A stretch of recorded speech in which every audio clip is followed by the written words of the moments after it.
If you have been waiting for Western scholarship to validate the African roots of Christianity, you have been looking in the wrong direction. The evidence has been sitting in a monastery in northern Ethiopia for over 1,500 years. Until the mid-20th century, the outside world barely knew it existed. The Garima Gospels, carbon dated between 390 and 660 CE, Ethiopian tradition holds. They were completed as early as 494 AD by Abba Garima, one of the 9 saints. These are the oldest surviving, complete illuminated Christian manuscripts anywhere in the world. Not in Rome, not in Constantinople, not in Wittenberg or Canterbury. In Ethiopia, in the highlands of Africa, in a church community that was already ancient before the Western canon was formally closed. Here is the application before the history even begins. The question is not whether African Christianity is legitimate.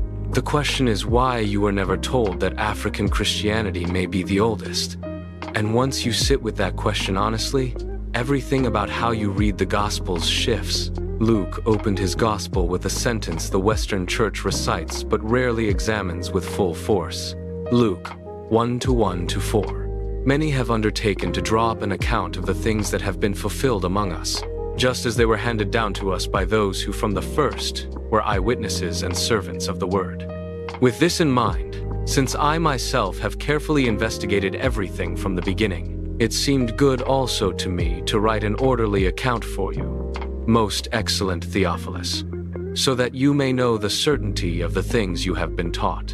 Luke investigated carefully. He traced sources. He followed the chain of eyewitnesses backward to the beginning.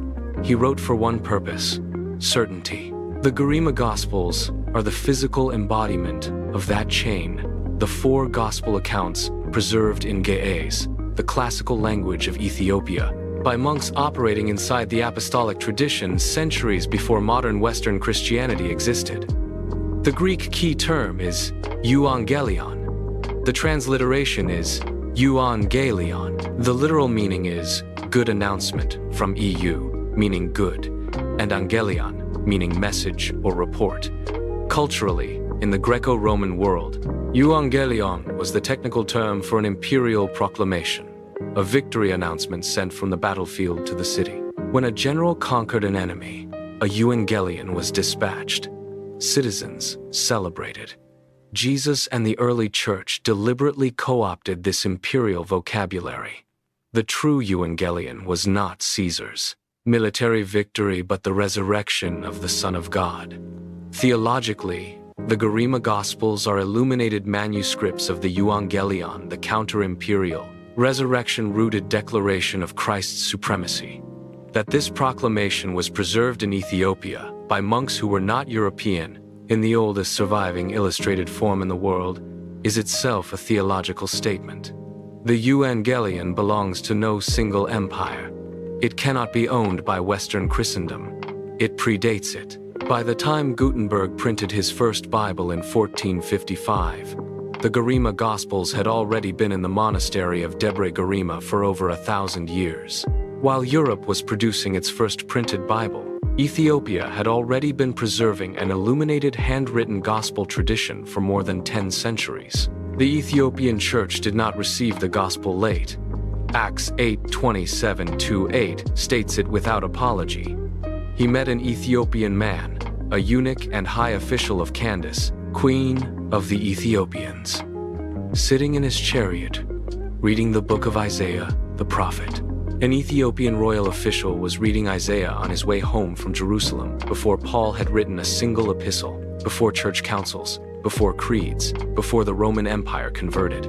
Isaiah 19:20 had already spoken this into existence.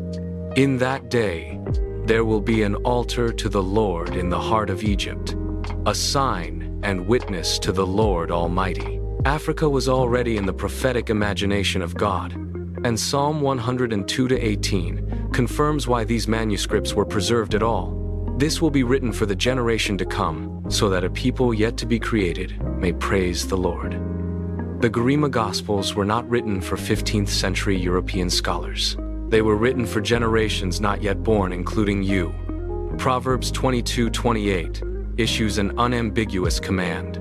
Do not move the ancient boundary stone that your ancestors set in place. The Garima Gospels are a boundary stone. They mark a territory of faith established before modern Western Christianity existed in its current form. To ignore them in seminary curricula, to treat them as a footnote, is to move the boundary, and John 1:14 is the declaration that grounds everything.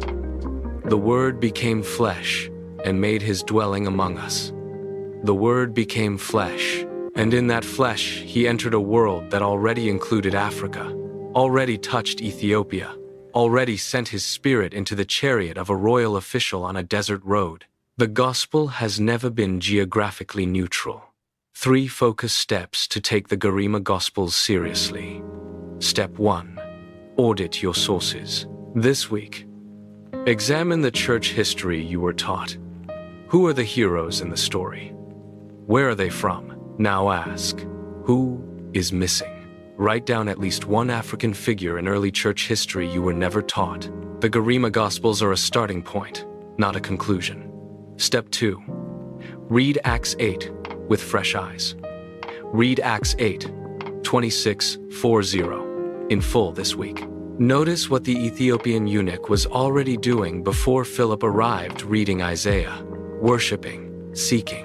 He was not being converted from paganism. He was already a worshiper of God. Ask what this says about God's activity in Africa before any Western missionary arrived with a flag. Step 3. Honor what has been preserved.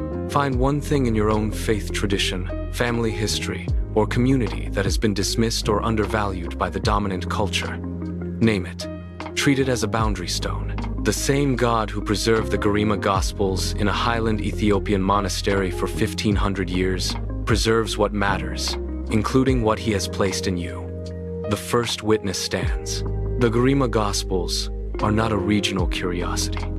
They are not an ethnic artifact or a theological outlier. They are the oldest surviving illuminated testament to the fact that Africa received the gospel early, preserved it faithfully, and kept the full canon intact while the rest of the church was still debating what belonged in it.